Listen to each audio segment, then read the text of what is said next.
It's Dr. Cassie Smith, and welcome to Back to the Basics, a simple approach to health in the modern world. I appreciate you taking the time to join me today and hopefully learn ways that could help you improve your health. The modern world has left little time to focus on health and wellness. I hope to give you some quick and simple ways to be well and live your best life. Welcome back to this week's episode of Back to the Basics. I'm your host, Dr. Cassie Smith. I'm a board-certified endocrinologist who left traditional medicine in 2020 when I realized my patients were no longer getting better with traditional medicine.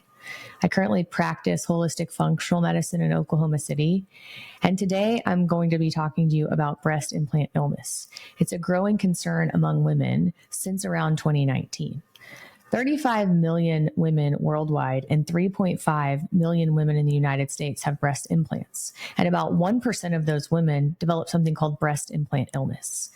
Breast implant illness refers to a wide range of systemic symptoms that are chronic inflammatory in nature, including fatigue, joint pain, memory issues like brain fog, rashes, and sometimes anxiety that some women report experiencing after getting breast implants.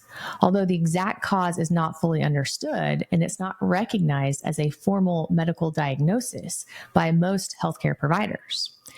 A lot of providers will attribute these symptoms to an autoimmune or inflammatory response to the implants, although people a lot of times find relief after the implant is removed.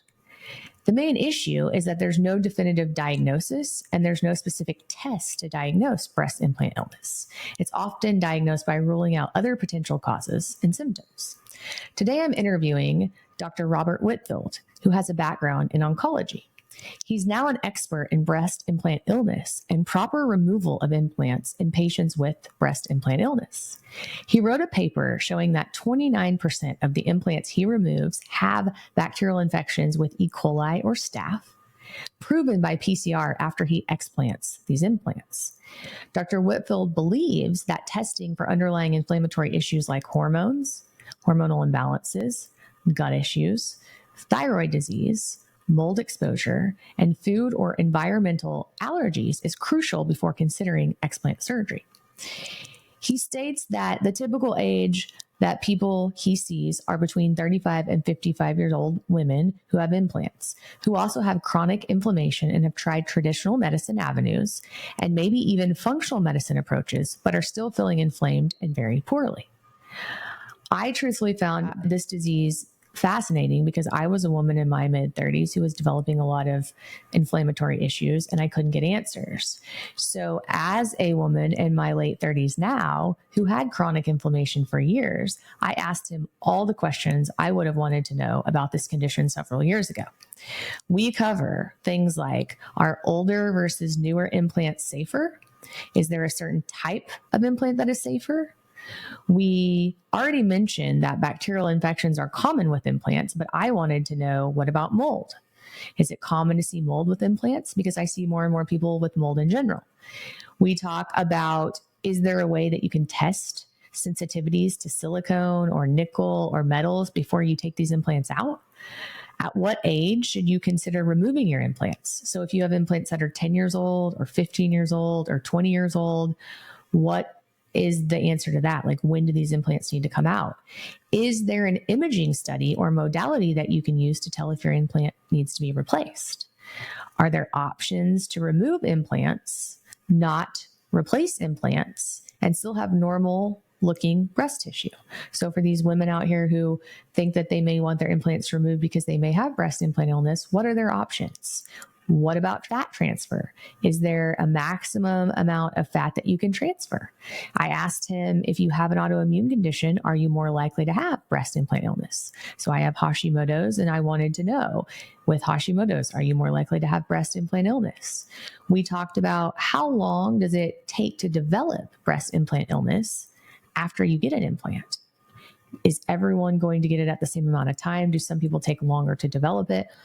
How fast do symptoms get better after implants are removed?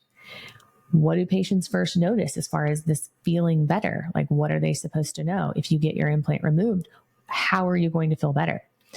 We talked about if you have implants, can you safely use saunas? And by that, I mean, can you get in infrared saunas? Can you get in steam saunas? Can you get in dry saunas?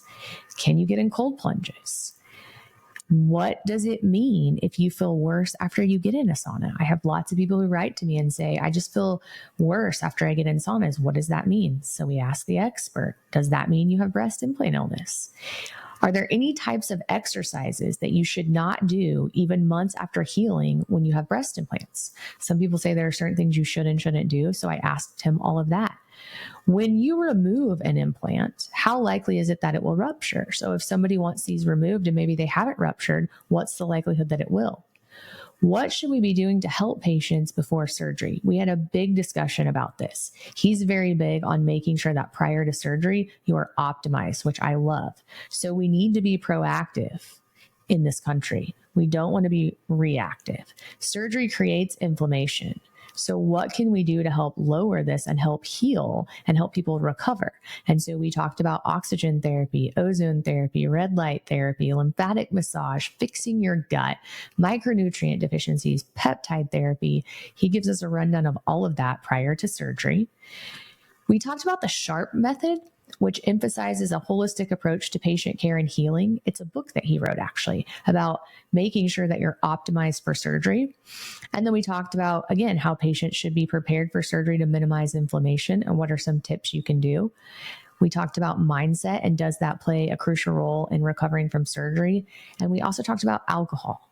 How does alcohol affect recovery and surgery?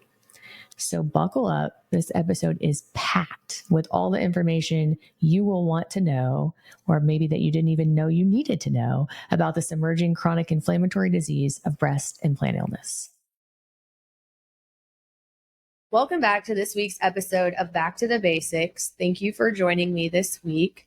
We are going to talk about something a little different this week, something called breast implant illness. And lucky for you guys, I found the best of the best to discuss this. So a lot of women reach out to me and ask me about this. Is this a real thing? Is it something that I should consider having my implants removed? Does it affect my Hashimoto's? And so I have Dr. Robert Whitfield. He is the world-renowned holistic plastic surgeon certified by the American Board of Plastic Surgery. He's a leading expert in breast implant illness, known for his pioneering surgical techniques and groundbreaking no-cut facelift. With a deep specialization in oncology and microsurgery, Dr. Whitfield is at the forefront of advanced breast explant procedures, delivering exceptional outcomes for patients worldwide. His practice in Austin, Texas, is built on the Strategic Holistic Accelerated Recovery Program, an innovative protocol that optimizes recovery and promotes comprehensive healing. This approach combines advanced testing with personalized care strategies, setting new standards in patient-centered surgery. Dr. Whitfield's work has earned him recognition on the Texas Super Doctors list as one of the best doctors in America. As the host of the popular podcast Breast Explant Surgery and Recovery, he shares patient stories, explores cutting-edge treatments, and discusses the latest advancements in plastic surgery, further solidifying his status as a trusted authority in the field. Thank you for joining me on this episode. Thank you for having me after that, making you read all that. Yeah, of course. So I do get a lot of questions about breast implant illness. This is kind of a newer thing. So I guess maybe can you tell people how you got started in this? Like a little bit like, how did you get here? How did you become the breast implant illness expert? And then we have lots of questions to ask you about breast implant illness. Sure. For everybody listening, my background is oncology. So I really appreciate the opportunity to talk to the audience about this topic, breast implant illness. It was a new thing for me after spending most of my time doing oncologic reconstruction for patients with breast cancer, head and neck cancer, and sarcomas. 2016, I had a breast cancer patient come to me and ask for me to actually remove an implant-based breast reconstruction and make them flat. She was just tired of having her reconstruction, didn't want it anymore. And we did her workup. And when I would remove any implant material, I would always take all the patient's scar tissue around it. We'd send it off for pathology to make sure they had no recurrent cancer. And then we'd send it for microbiology testing to make sure there was no bacteria, fungus, mycobacterium, anything like that would harm the patient. So We did her case. She did extremely well. And as we saw her postoperatively in the first week, she had no evidence of recurrent cancer, which is obviously first and foremost, but she had an E. coli infection. And this was something that we could not find on any of the laboratory testing. This was locked in the tissues around the implant. So there's scar tissue around the implant, think like an Easter egg with candy inside, and the implant's the candy. The shell is what your body produces around the implant. So that's your scar tissue. So within that, she had locked in there E. coli. And people ask me how she got an E. coli infection. And typically, when we're older, if we got a urinary tract infection or we had some level of translocation from our gut because we had an overgrowth in our gut or a colitis or something, those would be the most common reasons for that bacteria to get in the bloodstream and then ultimately attach to an implant. In this case, it was her breast implant. In other instances, it could be a hip or a knee implant. She ultimately put me on I think a Facebook group, and I just had patients start calling my office requesting explant procedures, which at the time was pretty confusing to my office. They didn't really understand why that was being requested. They thought it was an error. And as we started to see those patients, more and more of them were cosmetic patients looking for this procedure and not cancer patients. So fast forward now, I've done thousands of explant procedures and recently published a paper about our experience with finding bacteria on them. About 29% of our explanted specimens have bacteria. Okay. So lots of explants you've done for more, not even just oncology, but just cosmetic. So people that had breast augmentation and then maybe have symptoms or just feel like they want them to come out. So let's talk about breast implant illness. When did that really become like a thing? Because I remember hearing about it, but it's really been a thing the last like 2 to 3 years, right? But when did you start hearing there were about hearings about breast implants in 2019 held by the FDA, and I gave public testimony about breast implant illness at those hearings in 2019. And then in October of that year, they put forth the black box warning about implants. And it's been known certainly before that time and became more prominent in that period of time. And then I think year over year, there's more and more awareness. I've tried to do our part with education, with podcasting or on YouTube or through trying to do public speaking or giving the paper we published. So we've tried to grow the awareness.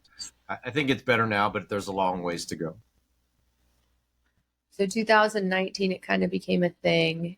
And then you've been, taking them out for what, 5 years? Well, you said in 2016. So you've been taking them out for 8 years now.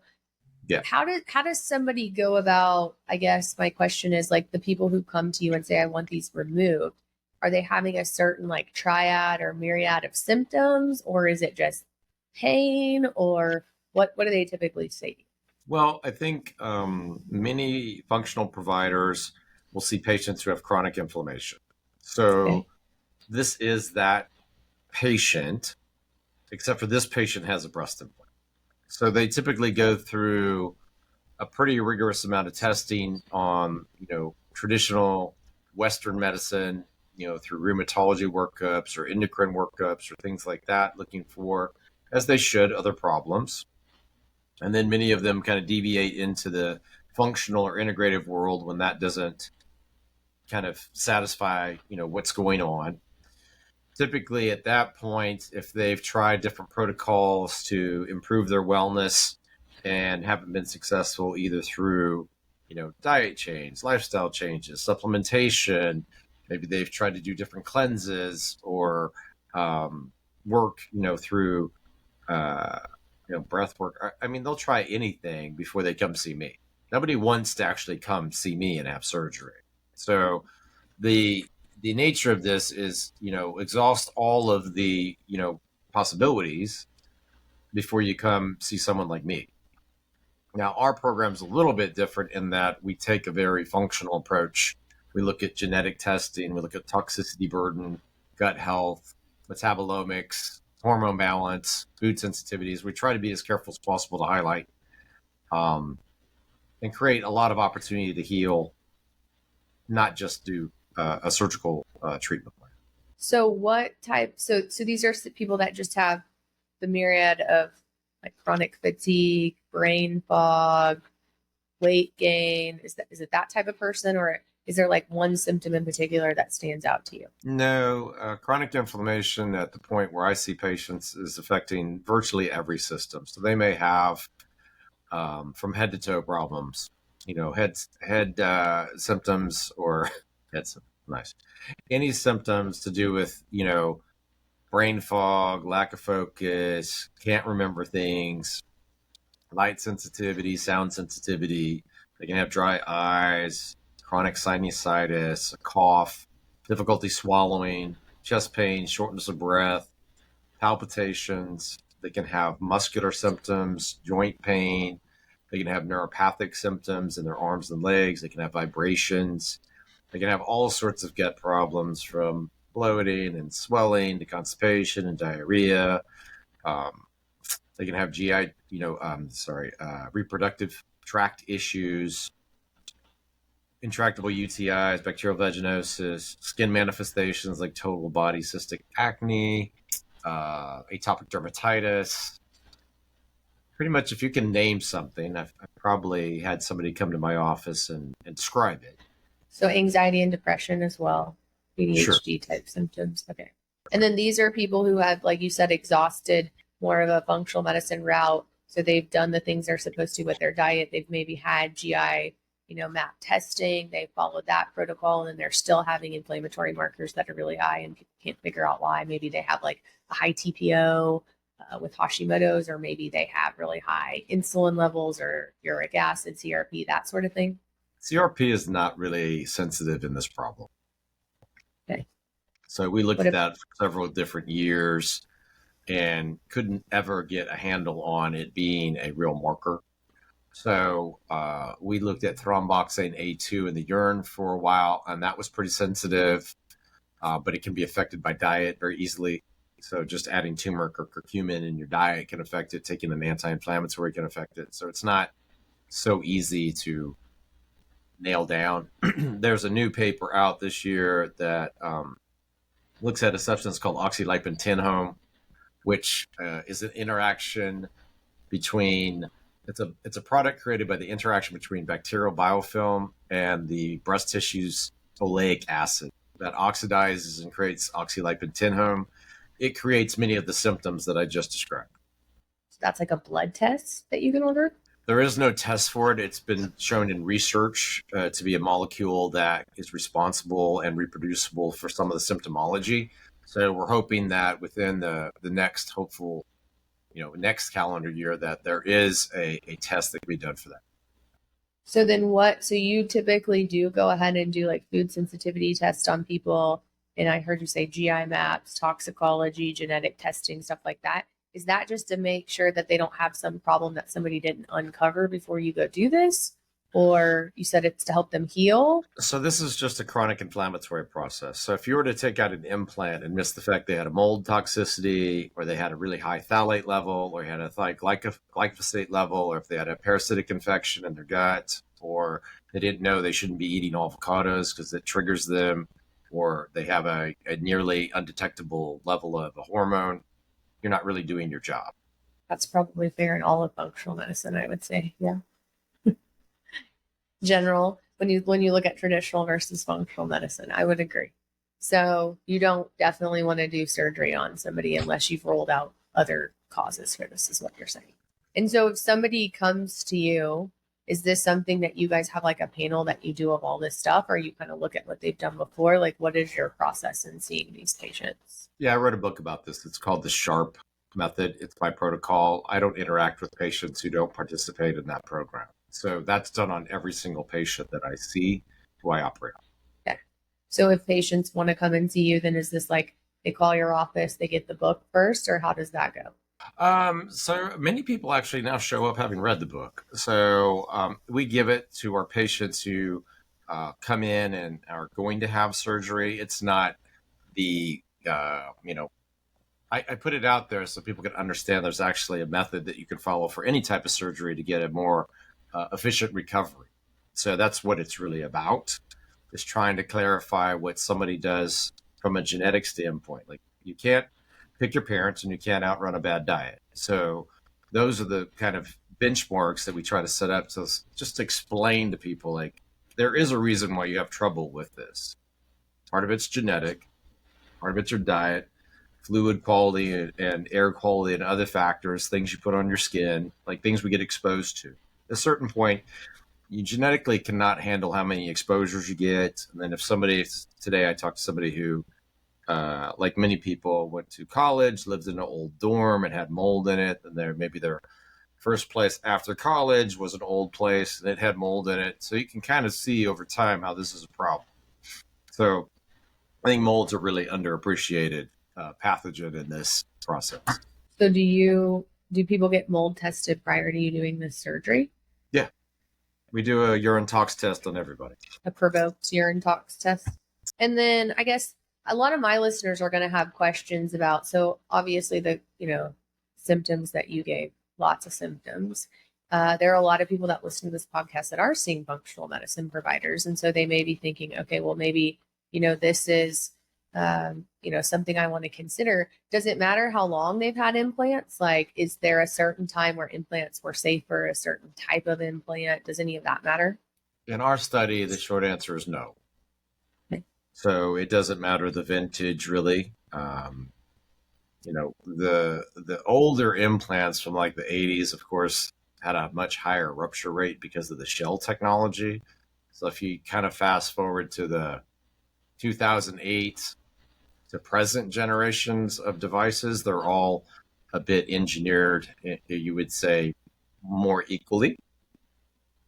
In our study that we published, we didn't have big differences in smooth versus textured implants, round versus shaped implants, saline versus silicone implants. It didn't matter.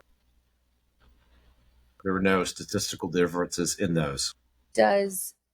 So if you had an implant prior to, let's say, 2008, because you mentioned that, do you recommend that people have those out and replaced with different implants? Just if somebody's listening, let's say somebody had an implant in 1990, they've never had an issue, and they're listening to this, would you say those need to come out and you need to get a newer model? So those devices had inferior shell technology. So most people don't drive a car from 1990. So it doesn't mean those breast implants are good either.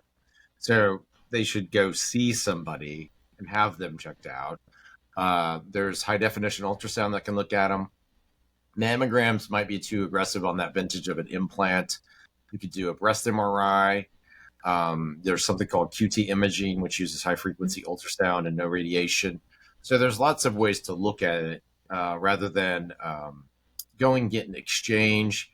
I think it depends on the person's perspective, right? I have a lot of people trying to live a more non-toxic, holistic lifestyle. So that doesn't align with what they want to do. So they'll typically come and decide, I just want these out, or I want to have a breast lift, or I want to have a breast lift and augmentation with my own fat, something like that. So there are options to remove breast implants and still do something with the breast tissue that looks more, I guess, better. Yeah, you more can natural. reshape the breast tissue. Yeah, you can reshape it. You can add volume.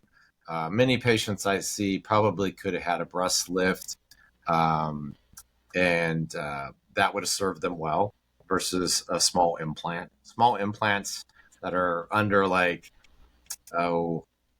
I've taken some out recently that were really small, under 200 cc's. So a cup size is roughly 200 cc's, if you want to think of it that way. So you have to weigh the risks and benefits of doing that, of having an implant. So How much? So let's say somebody has a breast implant of 400 cc's, right? How much, if you took that out, how much fat could you get from someone and I guess, restructure that? How much different in size would they be, if you removed that and tried to fix it more naturally? Can you do that? Is there a max amount that you can do? Does it depend on the size of the person? It's a combination of their skin stretch and the size of the breast. Um, the fat goes in the fatty compartment, which is underneath our skin, above the breast tissue. It's not in the breast tissue, and it's not where you took the implant out. So just like a shirt on the front, pocket on the front of a shirt, think of that as like beneath the skin. That's where the fat goes, and when that's full, you can't just keep putting fat in there because it's not going to get more full or make it more shapely. It's going to potentially create too much pressure and harm what you just did. So we try to remain, conservative. Fat is not an implant. It can't create projection like an implant. It's basically you're doing a fat, grafting procedure, and you can only put so much in there based on the patient's, physical characteristics and skin stretch and size of their breasts. Okay. So do you find people that have this issue that come to you that have these removed, are they people who have a lot of autoimmune conditions generally, or is it, are most of them, do they have other autoimmune conditions since this is an inflammatory condition, or, is it 50-50? What do you typically see? Are there a lot of Hashimoto's people? Are there a lot of people in menopause? Like what age range of people are you looking at? That's a great question. Autoimmune diseases started in the late 1800s, and the first breast implant was placed in 1962. So autoimmunity began long before breast implants came around. Not to say that didn't exacerbate some of the problems we see, but Hashimoto's is probably the thing that we see most frequently. And then I have a whole, smorgasbord of everything else. There's nothing that stands out, specifically. People will talk a lot about Sjogren's. You'll see, potentially increases in that. I just did a show recently and I was asked about that. So, if you took all the people that have chronic inflammation without implants, you would see almost virtually the same things. That's why it's so confusing. So we're not saying that chronic inflammation doesn't exist in the patient population who don't have implants. This just ends up being a more complicated situation because in addition to all that problem that exists, they have an implant. And that doesn't make it any easier for their system. So what I see in my practice, and tell me if this is what you see, but I see a lot of functional medicine patients. I do a lot of extensive blood work. It's becoming harder to find people that don't have Hashimoto's, to be honest with you, like the people who see me. So if you're not feeling well and you're sick, it's usually from inflammation. And I see so many people with Hashimoto's that have no idea they have Hashimoto's. They have really high TPO antibodies, really high TG antibodies. I check high sensitivity CRPs, uric acid, ESR. I check a lot of different things, lipoprotein A. And all these things will be off the chart. And a lot of people that have no idea that they even have an autoimmune issue. So I would think in you, like when you're doing this, that a lot of these people that you're taking implants out of probably have Hashimoto's, but I don't know necessarily that you can correlate the Hashimoto's cause it. It's just a lot of people have Hashimoto's and insulin resistance. Yeah, I don't correlate it. Just like you said, you're seeing a bunch of people who have it regardless. So it doesn't correlate with my patient population. I see it because it seems like the thyroid goes off first and people have just a lot of inflammation. So it's sensitive, obviously, and it's a bad, situation. But I tell people get put on a lot of medication for their thyroid that after explant, they have to be very cognizant of hyperthyroidism symptoms because the bioavailability of a drug, if they're on a synthetic especially, will become very, very prominent, and I've had people get thyroid storm after explant. So just because they're on too much, so more of like like we're causing this, so they're on too much medication. Do you think that half of your patients that have this surgery have Hashimoto's, or is it more than half? I couldn't tell you one way or the other. It's not something that I worry about anymore. They're either on that and I tell them to monitor it, but I can't tell you a number. Okay. Do you feel like the patients you do this in are more of them like younger 20s, 30s, or are you getting more like menopausal age women like 50, 60? Is there like a correlation with age, do you think? I usually see somebody average age 35 to 55. 35 to 55? Okay. Is there any sort of research that shows, or what you've seen in patients, like, is there an amount of time from when you get an implant to when you develop this? Or is it just kind of depending on the person? Like, if you had an implant in 1980, did you start, getting symptoms in 20 years later, and now are the symptoms coming sooner? Or it just kind of depends on the person and the inflammatory status that they have? Yeah, I feel like there's way too many factors involved in that to make a judgment. So basically, people wander around dealing with their problem until they become problem aware. Then they try to do something about it. And once again, nobody wants to come see me and have surgery. Like, Yeah. they're going to try to do everything that they possibly can to avoid that. Okay. So the last, like, one of the other questions I have is, how fast do symptoms get better? So somebody comes to see you, they've exhausted all their options, and they get these, they get explant of their implants. Do they feel better the next day? Does it take 3 months? Like, when do they tell you they start feeling better? And what do they notice first as far as like feeling? Yeah, I think that's a good question. In our experience, people who are having problems with their implants, and I have a patient, Lauren Bostic, the host of the Skinny Confidential, with her husband, Michael, who was a very aggressive person when it came to sauna. And she would sauna up to almost 220 degrees multiple times a week, hour and a half at a time. And each time afterwards, she would talk about how bad she felt. So basically, she was giving herself a Herxheimer reaction each time she, did a sauna session. So I did her explant procedure. It went extremely well. And in the recovery room, she said she felt a lot better. We thought she was kind of on drugs and just kind of, typical. But every day after that and week after that, she got better and better and better. Now, hers was a very different type of issue. So if someone has a implant shell that's leaching chemicals or breaking down, when you remove all that and hopefully do it all intact like we try to do every time, that's a big burden taken away from someone from an immunologic standpoint. If someone has an infection, similarly, if you take all that out without spilling any of it or disrupting it, that's also going to help relieve a big burden from their immune system. So in those instances, those patients typically recover quicker and feel better quicker. If someone has mechanical symptoms from scarring or nerve pain from scarring, it's variable. Sometimes they wake up and feel a lot better. They can breathe easier. There's a lot less pressure on their chest. So those are all relatively normal. But from a chronic inflammation standpoint, many people who don't detox well, many people who have a high toxicity burden, it's going to take them weeks to months of work, both on their gut and everything else, before they start really feeling better. Yeah. So in general, like inflammation, you can't come to somebody chronically inflamed with, 10 problems. Like the last person I saw right before I came here, she's got 11 problems. You can't expect that she's going to feel better in 2 weeks. But as you work on these things, they get better. So you brought up the sauna, and I have a lot of people who ask me about that when I post about saunas. So if you have breast implants, is it safe to get in a sauna? So what I tell folks based on that experience is, if you're feeling bad after you go in the sauna, it's probably not what you should be doing. Like, you shouldn't feel worse after going in the sauna. So if that's the case, then, like I said before, you're probably giving yourself a Herxheimer type reaction because you're exceeding what you can detoxify. So I just tell people that want to enter our program to pause using the sauna, not throw it out, not sell it.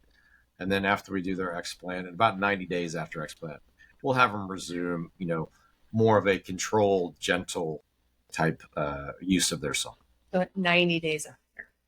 Yeah. But if you're listening to this and you have breast implants and you use the sauna and you don't feel terrible afterwards, I mean, obviously you're going to be hot, but if you're not, dizzy and confused and want to faint and just feel icky, then it would be okay to continue to use the sauna.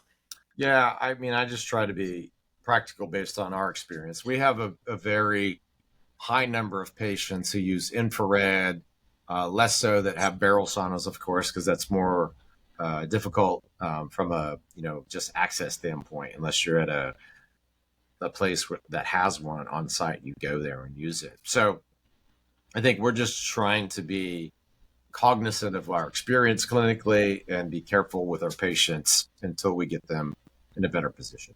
So infrared, is that okay to use if you have breast implants? Is that, do you Yeah, I have do it any? the same way. I tell them to pause it if they're not feeling well after a session. What about cold plunge?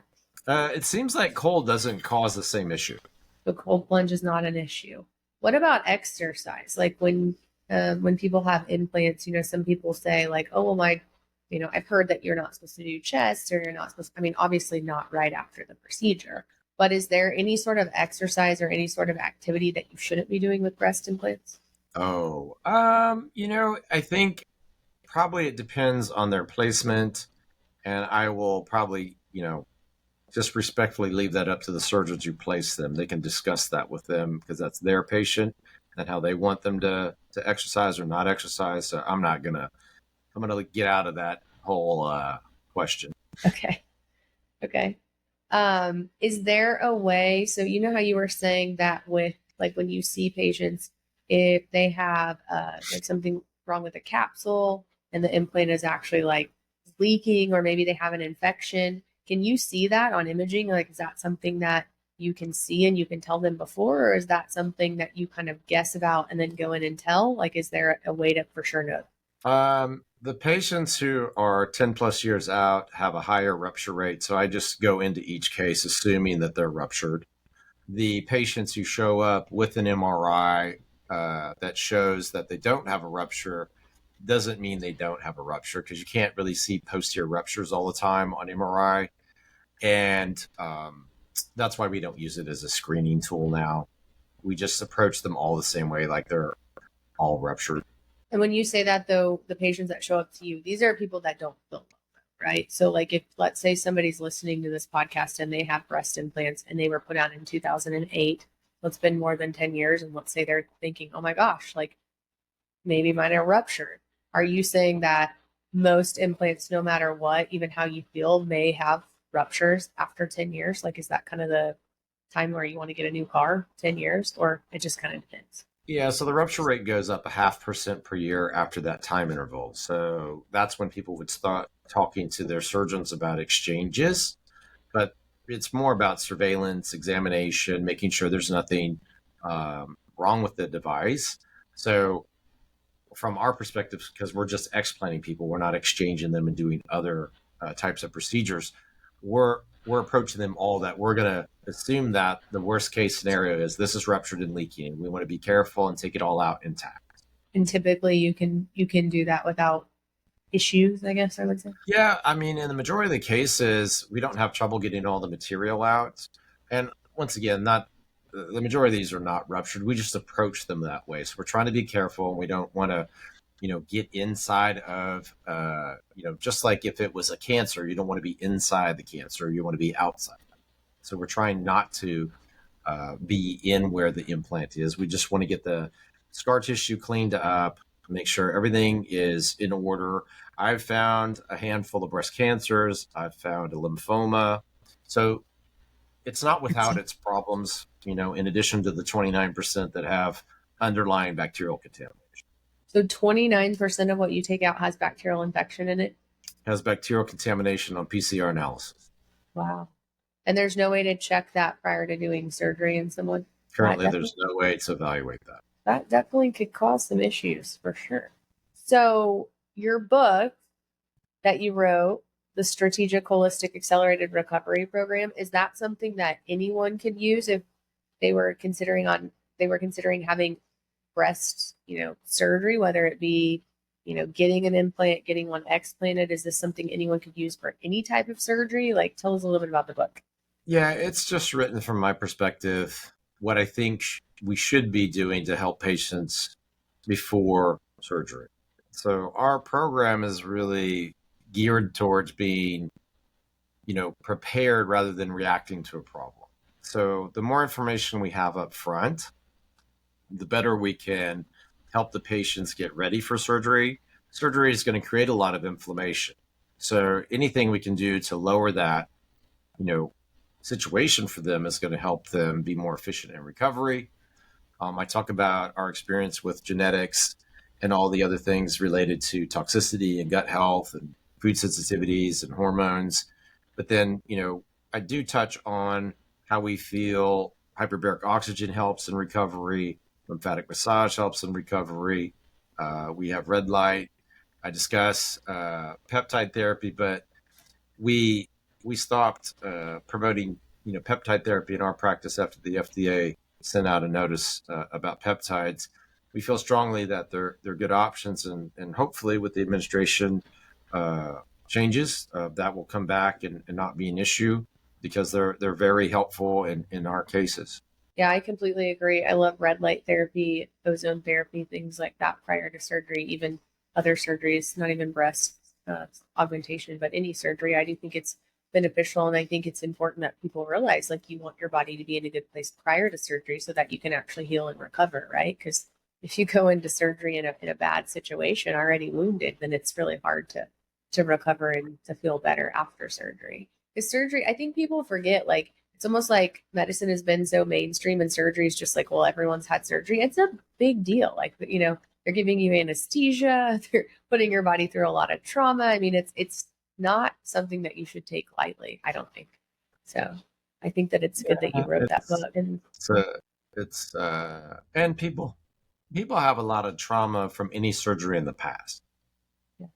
So they may have had a anesthesia experience. So people constantly feel like they're just really concerned about anesthesia. And I have a great group that I've worked with since 2018, really. And they've performed thousands of my cases. They take great care of the patients. We do all of this preparation before surgery with the patients to help diminish nerve pain and inflammation and nausea. And then the anesthesia group does a specialized nerve block under ultrasound before our patients ever go back to surgery. So they already have all of this prep in addition to our program prep before they ever go back to the operating room, instead of then, afterwards trying to figure out what they're supposed to eat, what they're supposed to drink, give them, whatever prescription. We're trying to do as much as we can on the front end to resolve that. And we didn't really talk about it, and I talk about it in the book, is people have to have the right mindset about this. Mindset, if you go into surgery, it's one thing to be anxious, but to be upset or in a really bad mental state is not what you want to do prior to surgery. yeah, no, I completely agree. That I think that's in general though with health, right? When your mind is in a bad place, when you have a lot of anxiety, when you have a lot of depression, when you have a lot of negative thoughts, whether it be from experiences you've had in the past or the way you talk to yourself or just the way you see the world or the future, it causes a lot of, sympathetic response, and it causes a lot of cortisol production, and it causes a lot of insulin, and then that in turn, causes a lot of inflammation. And so it's just kind of this spiral process, right? Yes. So do you typically see when people come out of surgery then like that mental, let's say they have anxiety, depression, brain fog, does that get better pretty quickly? It depends on the combination of things they're dealing with. Like if someone has a pretty difficult problems with mycotoxins, for instance, they're not magically going to get better right away after surgery. That can be a little bit more complicated, obviously. Some folks have been exposed to things like atrazine and other problems that are neuroendocrine disruptors. So it'll vary case by case. And so when you take these implants out, I'm assuming you test for all of this. And then if something comes back like a mycotoxin or a bacteria or something, then are you the person that helps the patient like detox from this, or do you send them somewhere? How does that work? So once again, from the study, it's really 29% bacteria. Fungus is not a problem. It's not mycobacterium. So those aren't issues that we're dealing with as it relates to implants. So the stuff written on the internet about mold being in implants and on implants is not a thing. I published a whole paper about it because I got tired of hearing about it. So it's 29%. It's bacteria, Staph epi, and Ketobacterium acnes. So in terms of, we don't place people on postoperative antibiotics because that's not going to resolve this problem. So what we're trying to do is take everything out intact and then use a cleansing, type situation in the operating room that lowers the pH of the pocket, and that resolves the pocket. If someone has other dysbiosis issues or toxin issues, We have a whole functional team that's part of my practice that does a cell core detox with them. And then you mentioned something earlier about like if people have allergies to different things. I know you were talking about food, but now there is a test I read, at least on the internet. Maybe you can comment on this, where you can test for like silicone allergies and different types of allergies that you could have to implants. Is that real? Is that a thing? Is that something that you do or believe in? Yeah, I interviewed a biologic dentist who does that on his show to help characterize problems who have sensitivity to like platinum and nickel and silicone and all these things.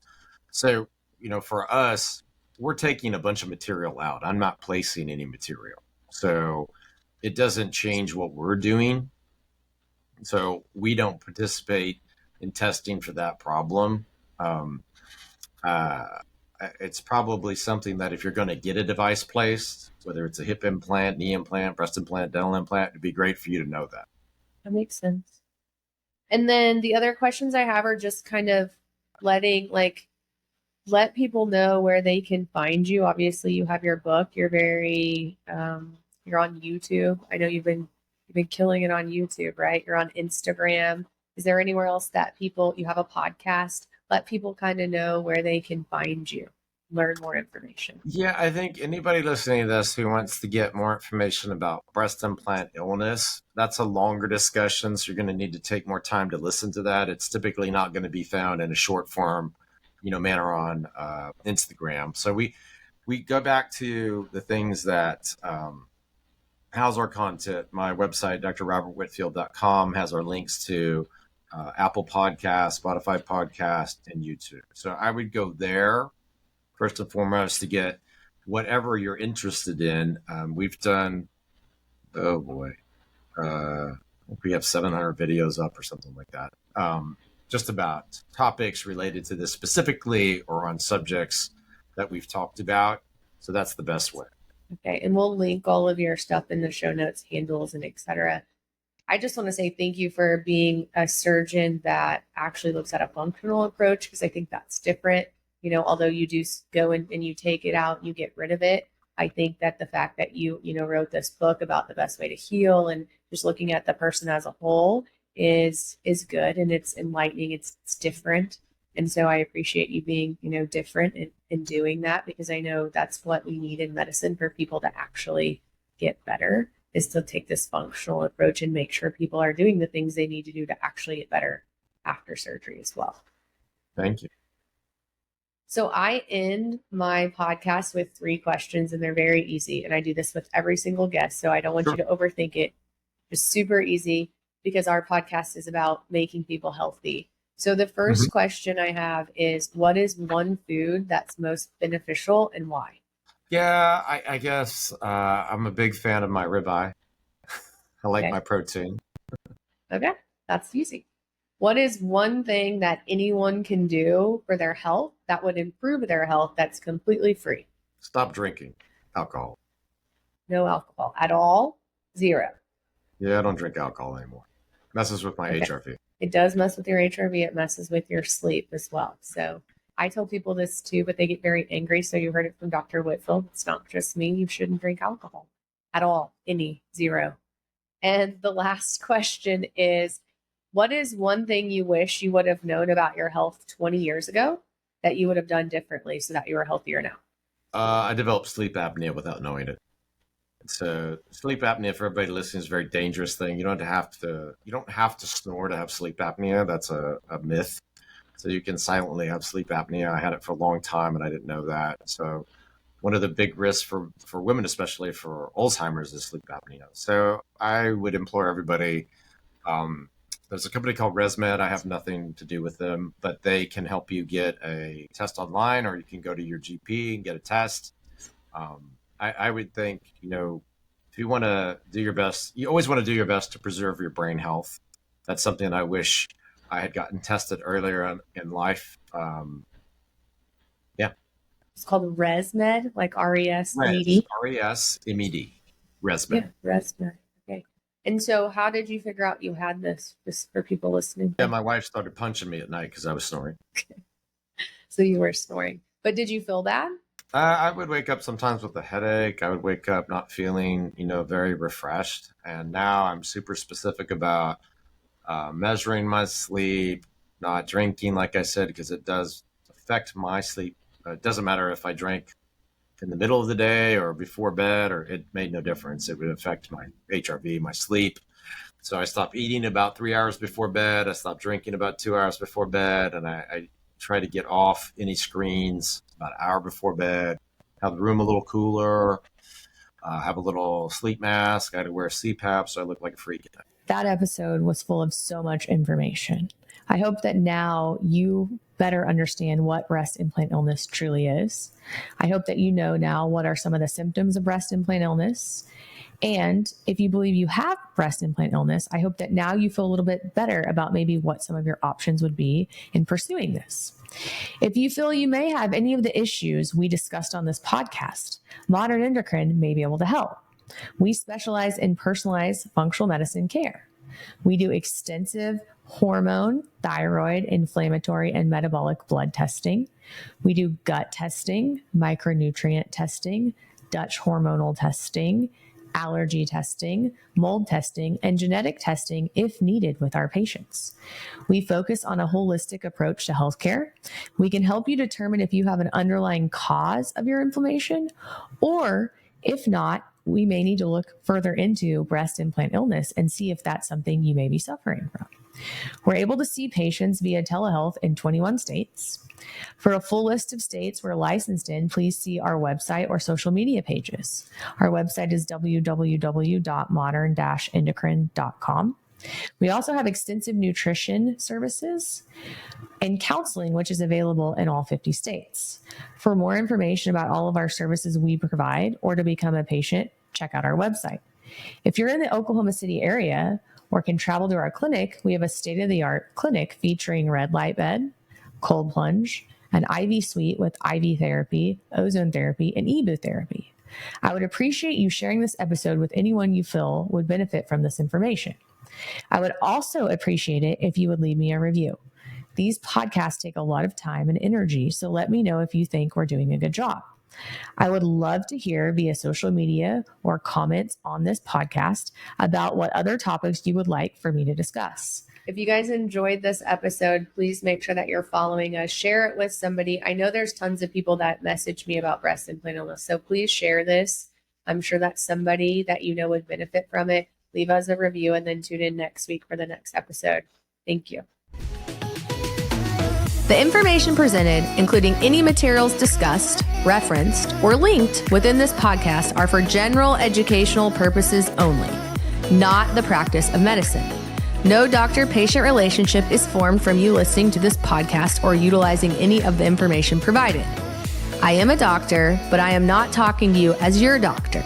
The information provided is not intended to diagnose or treat health problems, or take the place of the professional medical care provided by your doctor. If you are experiencing any health problems, including problems you believe have been touched upon in any respect within this podcast, you should consult your doctor about the problems without delay. You may ask your doctor whether he or she believes the information I have provided would be helpful to you, but you should still consult your doctor immediately and follow his or her medical advice as your treating physician. I'm just here to provide you basic knowledge about the issues we discuss so you are more aware of them and can better discuss them with your doctor. That's why we call it Back to the Basics. Join me on the next episode as we continue our journey.